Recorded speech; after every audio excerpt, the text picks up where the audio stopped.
नमस्कार, अग्रिस्मिता किचनमध्ये तुमचं स्वागत आहे।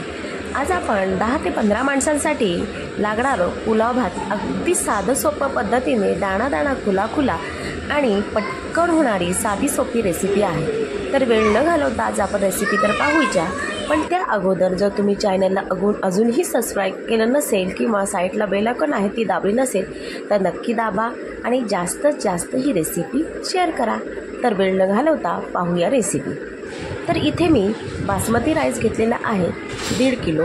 15 माणसांसाठी 1.5 किलो राईस भरपूर होतो। तो स्वच्छ धुवायचा आणि अर्धा तासासाठी बाजूला ठेवून द्यायचा आहे भिजत। इथे मी मटर घेतलेली आहे 2 वाटी, फ्लॉवर घेतलेले 1 वाटी, फरसबी घेतलेली 1 वाटी, शिमला मिरची 1 वाटी आणि गाजर 1 वाटी। आता आपण इथे जे तांदूळ होते ते भिजवून घेतलेले आहे, ते बाजूला ठेवून दिले होते। आता आपण ते पाणी काढून घ्यायचं आहे।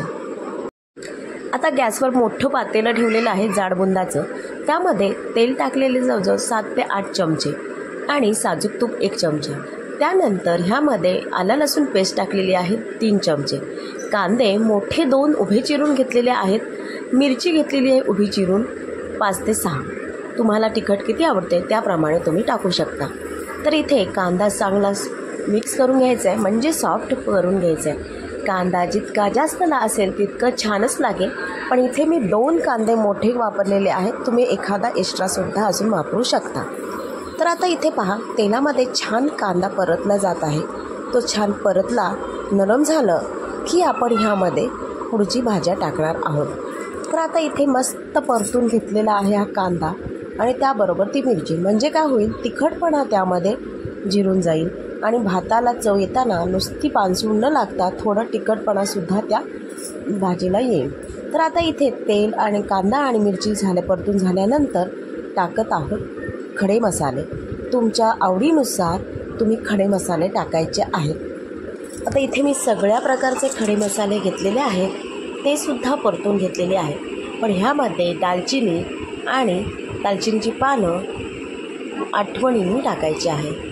तर आता इथे पहा, चांगलं असं मिक्स करून घेतले सगळे खडे मसाले टाकून। यामध्ये तुम्ही वेलची, दालचिनी, मिरी, राई, त्याच्यानंतर लवंग अशा पद्धतीचं सगळं टाकू शकता।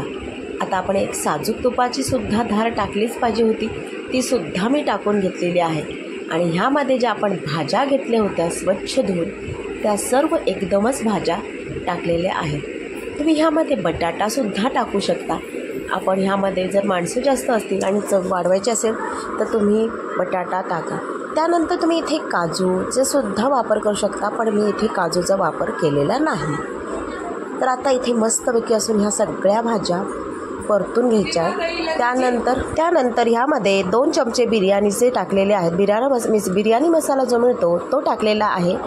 आपण अख्खा मसाला तर टाकलेलाच आहे, त्याबरोबर बिर्याणी मसालासुद्धा टाकलं तर चव अप्रतिम येते। तुम्ही इथे बिर्याणी मसाला टाकून झाल्यानंतर सर्व भाज्या परतून घ्यायच्या आहेत आणि त्यानंतर जे आपण तांदूळ घेतले होते ते मोजून घ्यायचे आहेत आणि जितके तांदूळ घेतलेले होते तितकेच आपण पाणी टाकायचे आहे।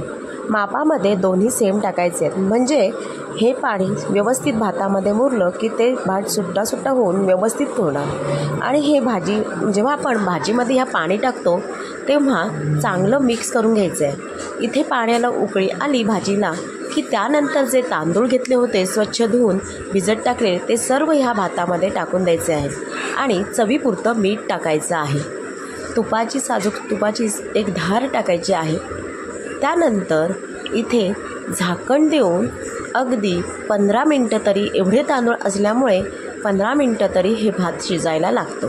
पहा, इथे मिक्स करून घ्यायचं आहे सर्व तांदूळ आपण जो टाकून घेतलेला आहे। तुम्ही इथे जर अख्ख्या बासमती तांदळाचा वापर केलं तर हा भात खूप छान होतो, पुलाव भात खूप छान होतो। तर आता इथे पहा, झाकण दिलं होते 15 मिनटं, आपला इथे तयार झालेला आहे 15 माणसांसाठी बासमती पुलाव राईस। तर इथे मस्त असं दाणा सुट्टा झालेला आहे आणि छान शिजलेला सुद्धा आहे। तर अशा प्रकारे तयार झालेला आहे आपला पुलाव राईस किंवा पुलाव भात। तर तुम्हाला ही आजची रेसिपी कशी वाटली, आवडली असेल तर जास्तीत जास्त शेअर करा, सबस्क्राईब करायला विसरू नका चॅनलला।